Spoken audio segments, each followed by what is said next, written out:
B-R-A-N-D-Y, B-R-A-N-D-Y. Man, he likes brandy, man, he drinks brandy, man, he does brandy, brandy, brandy, brandy, brandy. Dance break.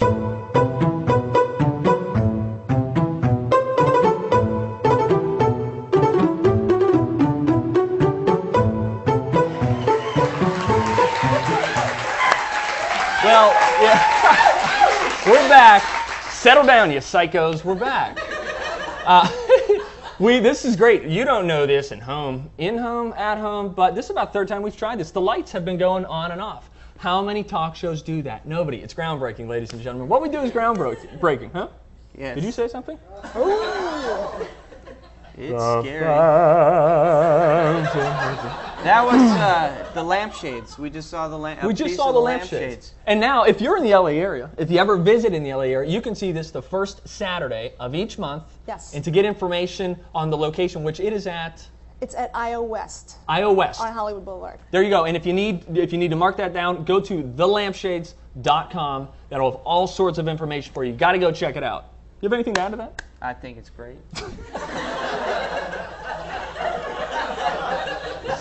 Okay. What? Can I have a question? Yeah, go ahead, man. Shoot. Okay. Now we talked about us being Irish. And stay committed to that thread. I can one-trick pony. Now, I get offended when I see on TV when they make Irish people drunks or, they're just all over the place with their alcohol. And what I appreciate about what you do and what the writers do is you can hold your liquor. I mean, and as an Irishman, as an Irishman, I respect that. I just want to say, if you consider being topless on the show a couple times, holding my liquor, okay, fair enough. Strange family history there that he's we coming do that from. So source all of over the place. See, I mean, there have been some attempts at sobriety, and some of the deleted scenes, and even some of the ones that have made it on, right. like the Girls Against the Boys or whatever, the Girls versus the Boys. There's been a few talks of sobriety. I don't think that's ever going to go out the window, but I think it's a personal struggle. What do we not know about Meredith? Plenty. Do tell. Let's blow the top off this. Well, it's funny. I think of Meredith as kind of a spice. It's kind of like she doesn't need to speak that much because, I find like sometimes a lot of my chunks of what I say get cut out because I kind of said it in a look, so I kind of screw myself, in that sense. What's great about NBC is that even though we shoot more than we should, or more than we need to per episode. It's always like a little bit of a, what's going to make it on? They do show the deleted scenes every week on NBC.com, which is kind of cool. So, hopefully I'm queen of the deleted scenes on the DVD. But also what that does is it gives you the sense that there is, each character really is really fleshed out on the show. I mean, Phyllis and Stanley and Creed and Angela. It's like even people that you don't, I don't know. That's what I love about the show. The writing is so fantastic, and we do improvise a little bit, but we kind of don't need to because it's so well written. Yeah, that's what I was amazed at. Whenever you watch the show, I was amazed that they script the looks to the camera and things like that because it seems so natural. So that's got to be a testament to not only the writing, but the capability of all of the actors, all of you on the show who just have that to make it look like it's not coming off of a script, but that it's real life. We did win the SAG Award for Best Excuse Ensemble. me? Whoa.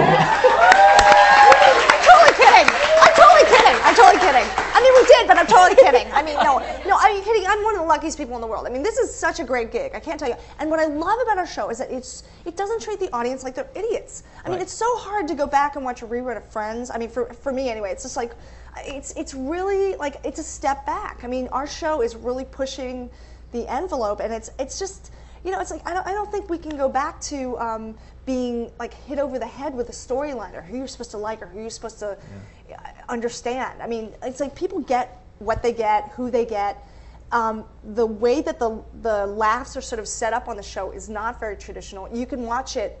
We've watched it as a cast. We used to actually get together every week and watch it, which was really great. Now people are just getting too busy. We still do every once in a while, but it's funny because as a group, of course we know what the script is, but it's still so great the way it's put together. Randall, Randall Einhorn, who's our DP, he's our director of photography. He's also a cameraman on the show, so he's like a character on the show now. I mean, not now. Right. He always has been. It's like his point of view. It's like we're really getting the, I mean, everybody's kind of like looking to the camera guy, like, are you getting this? Are you with me? Isn't this guy a jerk? And that kind of thing. And it's so cool because it's I don't know. It's like It just seems, it has this, I kind of lost my train of thought, but I'm saying, it's kind of one of those things where, can you help me out here? It's on the card.